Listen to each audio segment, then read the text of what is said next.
బ్రతకడం గొప్ప కాదు, బాగా జ్ఞాపకం పెట్టుకోండి, చచ్చిపోవడం గొప్ప. ఎందుకో తెలుసా? బ్రతకడం ఎలాగైనా బ్రతుకుతారు. ఆకలి, దాహము, జీర్ణము ఈ మూడు ఉంటే మనిషి ఎలా అయినా బ్రతకచ్చు.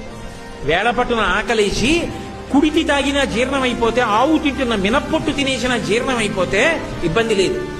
దాహం వేసి ఏది తాగినా జీర్ణం అయిపోతే ఇబ్బంది లేదు, బతికేయచ్చు. చచ్చిపోవడం అంత తేలిక కాదు.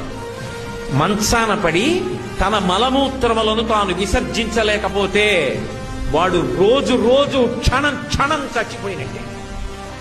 ఆ మలమూత్రములు తన శరీరంలోంచి బయటికి వస్తే పురుగులు పుట్టి శరీరాన్ని కొరికేస్తుంటే సొంత భార్య కూడా కంపులోకి రాలేక, పనివాళ్లు కూడా చెయ్యక, గది తలుపులు వేసేసి కుక్కకి పెట్టినట్టు గిన్నెలో తీసుకొచ్చి అన్నం పెడితే తాను చేసిన పాపాలు జ్ఞాపకానికి వచ్చి కుమిలిపోతే రక్షించేవాడు ఉండడు.